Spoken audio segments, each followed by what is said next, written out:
Hello viewers, in the previous episode we have discussed the first two functions of management, planning and organizing. Now we will be discussing on the other functions of management, namely staffing, authority and responsibility. Let us discuss the staffing function first. Like planning and organizing, which we have studied in the previous episode, staffing is an important function of management. The staffing of an organization is as important as the structure itself, since successful performance by individual determine whether the structure can produce its results successfully or not. As matter of fact, the function of staffing is more significant than the others in the sense that an enterprise cannot do anything without people. An enterprise as a going concern needs people to use the resources to produce the goods or services and to sell those goods or services, and ultimately profits are made by the people. It is so obvious that an organization cannot exist without people who are known as workers, staff members or employee of the organizations. Hence, staffing function is concerned with the procurement and efficient management of people. Meaning of staffing. Staffing is the process of matching the jobs with individuals. It is a function of manning the jobs. After organizing the total activities which are to be carried out, management will be in a position to know its manpower requirement at the different levels of the organization. The management can now take necessary steps to recruit, to select, to train and to place employees in proper positions. Nature of staffing. Staffing is a continuous process because there will always be some amount of employee turnover always happening in the organization, and some existing staff may leave the organization and new employees may join it. Hence, business organization has to be recruit additional managerial and operative force to meet the growing requirements of the enterprise. Staffing process. Staffing is concerned with the following process. The first step is estimating the manpower requirement for both managerial and operative functions, establishing job specifications and job descriptions, determining the sources, recruitment, selection and placement, training and development of employees, coordinating with promotions, transfers, etc., maintaining the records for better manpower management, developing and following sound personnel policies.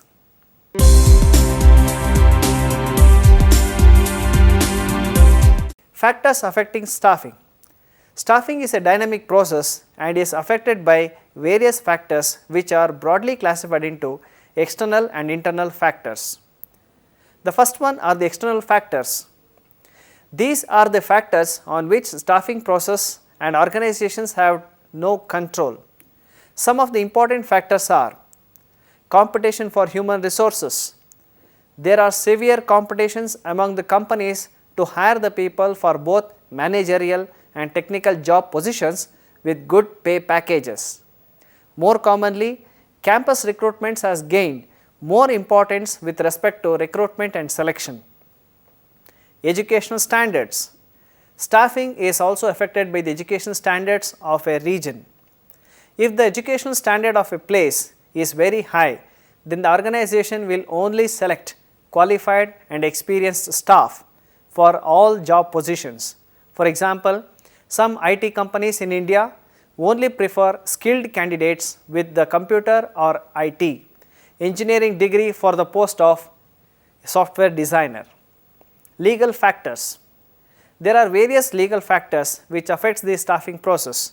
In India, we have Employment Exchange, Compulsory Notification of Vacancies Act of 1959, Mines Act of 1952, and employment of certain categories as per government rules affect the staffing policies of an organization.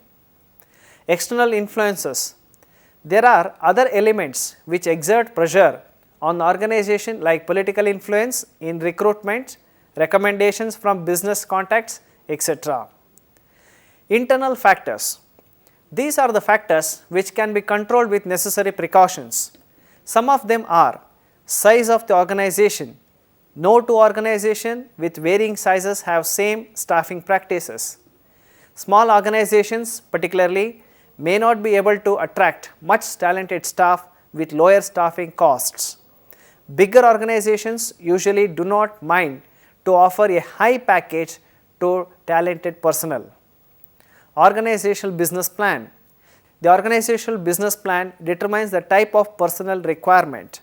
Staffing policies are mostly dependent on these plans. Technology used. Staffing is also affected by the technology used by the organization. If the organization uses modern technologies, then it must have a continuous training program to update the technical knowledge of the staff. Image of organization. Staffing is also affected by the image of the organization on the job market. If it has a good image, then staffing will attract the best employees and managers. An organization earns a good image only if it maintains good staffing policies and practices. This includes job security, training and development, promotion, good working environment, work culture, etc.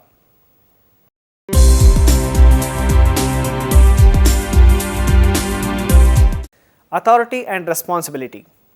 The key to manage any managerial job is authority. In fact, the entire hierarchical structure of an organization is based on authority, responsibility, accountability relationships. In the absence of authority, subordinates, managers, top management, and for that matter, even the organization cannot exist. Authority is the basis of organization. It is a glue that holds the organization together. Without formal authority relationships, there will not be able to combine their efforts and achieve organizational goals effectively. Formal organizational process would not be complete unless the work is divided into various departments, managed by responsible people, supported by adequate authority relationships. Thus, authority is one of foundation stones of formal organization. Meaning of authority. Authority may be described as the right of a manager to command subordinates, issue them orders and instructions, and exact obedience from subordinates. Authority is also the right of the manager to make decisions and to act or not to act depending upon how he deems fit to accomplish the organizational objectives. Authority defined.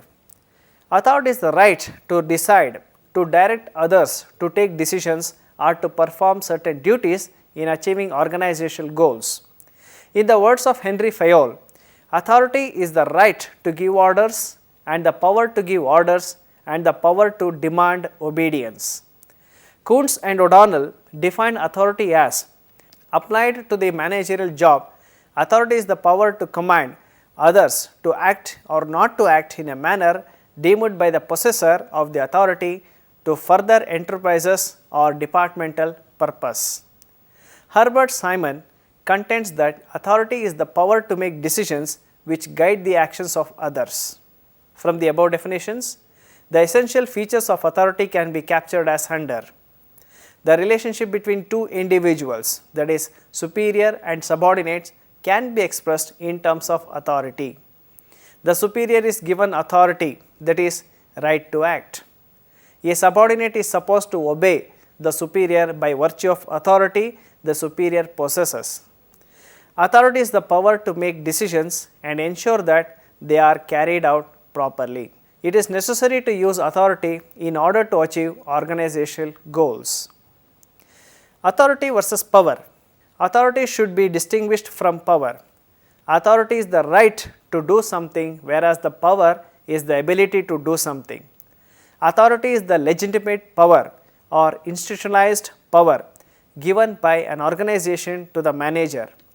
Power, on the other hand, does not require any formal position in the organization. Authority is derived from the organizational position only, whereas the power can be derived from many sources. Authority is one of the sources of power. Power has a broader connotation. Power creates action where authority fails to achieve the results. Sources of authority. Earlier, authority was studied only as a practice and not much care was given for its source. Many management thinkers and practitioners taken authority as something granted. Henry Fayol viewed authority as the right to give order and the power of exact obedience. Authority also has the power to reward or punish. In recent past, this view was being criticized by others. In recent years, the source of authority has been classified into three theories, namely the formal authority theory, the acceptance theory, and the competence theory. The formal authority theory traces the sources of authority upward from any managerial position. Thus, a foreman derives his authority from the assistant production manager from production manager from the chief executive from the board of directors, and the board of directors from the shareholders, laws, governments, etc. Thus, formal authority theory views authority as being transmitted from the basic social institutions to the individual managers. In private organizations, authority originates from the top level management in the institution and flows downward. In other social institutions, it can be traced back to the basic group behavior and the social institutions of politics, education, and religion. The acceptance theory, which propounds that the source of authority begins with the lower level management in an organization, since that is the level of hierarchy where objectives are finally achieved. It is that level where final decision is made to accept or reject the activity specified by the top level management. This theory also views that importance of acceptance by subordinates of the authority of the senior on the basis of confidence and understanding is being increasingly recognized and appreciated. But this theory suffers from certain limitations. There is always an implied understanding that a subordinate must agree to obey his superior. If not, the superior has the powers to withhold rewards, to penalize, or even to dismiss. The manager would not be in a position to know whether he would be obeyed or disobeyed, which makes the task of commanding an unsteady one. The theory disregards the powerful sanction and effect of the social institutions upon the authority. The competency theory. This theory is closely related to the acceptance theory of authority. Very often, words of a few individuals carry more weight and are easily accepted by other people in the organization irrespective of their position in the hierarchy. Since there are individuals who have better abilities, personal qualities, or intelligence, sometimes may be at the inappropriate place in the hierarchy. A person's real source of authority is described to be his competence.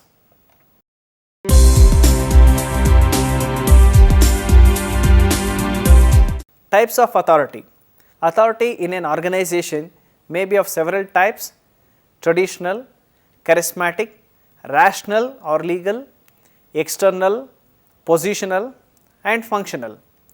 Traditional authority rests on the time-honored beliefs and sacredness of the social order. In family-owned business houses, the authority is vested in the owners themselves. Authority flows from the tradition. For example, in India, we have many organizations like Godrej and etc., where the authority rests with the owners. Charismatic authority rests on the qualities of an individual manager. An individual believes that the manager has exceptionally qualified abilities and character. The manager is said to have charismatic authority. Rational authority comes from the organization. This is according to the rules and regulations in the organization formally prescribe the authority on people. For example, superiors or managers issue orders which are to be obeyed by the subordinates because organization lays down the rules and regulations for the subordinates to follow the orders. External authority. External authority comes from sources outside the organization. For instance, Police organization operates legitimately in accordance with the laws passed by the parliament. Positional authority. Positional authority is based on the position of a person in the formal organization structure. It is institutional. A manager has authority to issue orders. This authority is enjoyed by a manager by virtue of his position. Functional authority is based on expertise. Experts in various fields exert influence on the subordinates. Functional authority, however, depends on the acceptance of the subordinates.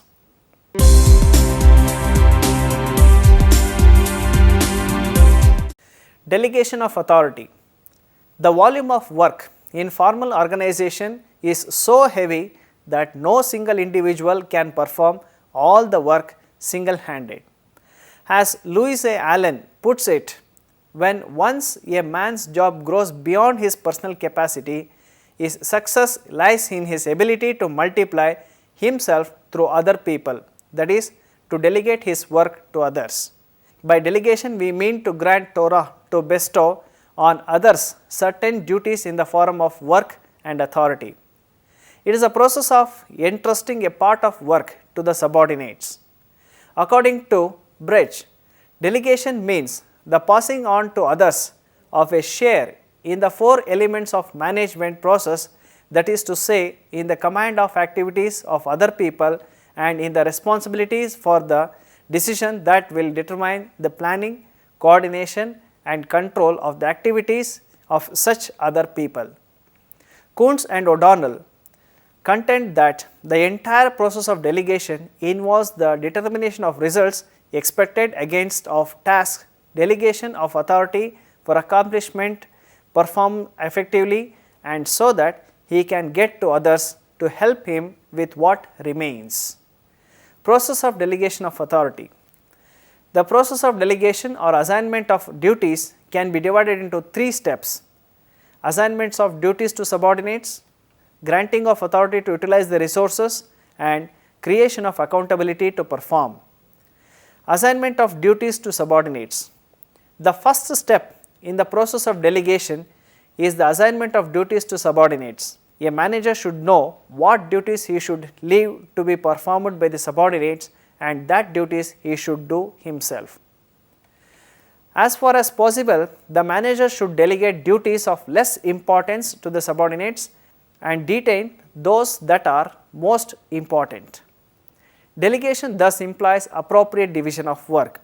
In order to enable the subordinate to perform the work efficiently, the superior must clearly instruct the former as to what is expected of him. Granting authority. The second step in the delegation is granting the necessary authority to subordinate to perform the work assigned. The subordinate to whom the work is assigned must be given authority to procure or use of raw materials, spend money or ask for the allotment of money, hire and fire people, etc. For instance, the production manager gets the authority from the general manager to use materials, machinery and money, to hire and fire workers and so on in order to fulfill the production schedules prescribed as a part of his duty. Nobody can perform duties unless he has the requisite authority to make use of resources. Creation of accountability. The third step in the delegation is the creation of obligation on the part of the subordinate to perform assigned tasks. When a person accepts an assignment and is granted necessary authority to complete it, he undertakes to account for results. By accountability, we mean the obligation to carry our responsibility and exercise authority in terms of performance standards established. According to Keith Davis, accountability is the liability for the proper discharge of duties by the subordinates. The essence is that the subordinates is answerable for the completing tasks assigned to him and are accountable to their superior for the satisfactory performance of that work. Limitations of authority. No manager enjoys unlimited authority, that is, his authority is subject to definite limitations, both internal and external. The managers must act within the accepted company policy. Authority is also subject to change like all other social institutions. Group behavior, code and norms of subordinates exercise restraints over powers of the manager. There are social limitations of authority because there are different social groups in an organization who react in their own ways. In the process of delegation of authority, the superior might feel a cutback in his power due to such delegation of authority to the subordinates. Responsibility. Both authority and responsibility are existing together in a formal organization. The term responsibility is refers to mean the obligation of a person to perform tasks. In the words of Dalton McFarland, responsibility is defined as the duties and activities assigned to position or to an executive. According to him, authority cannot exist without responsibility and vice versa. Responsibility always originates from the superior subordinate relationship. Responsibility cannot be delegated. On the other hand, authority can be delegated. The person who accepts responsibility for performing a given task is accountable to his superior. Authority flows downwards and accountability flows upwards. To sum up, staffing is also an important function of management. It involves procurement and efficient management of people. Staffing is a continuous process as there will always be some amount of employee turnover happening in the organization. Staffing process involves several steps for the better procurement and management. There are several factors influencing staffing, which includes external and internal factors. Authority is the right of a manager to command subordinates and obedience from them. Authority to exist, there should be a superior and subordinate relationship between two individuals. Authority also meant to be the power to make decisions and ensuring that they are carried out properly. There is a difference between authority and power.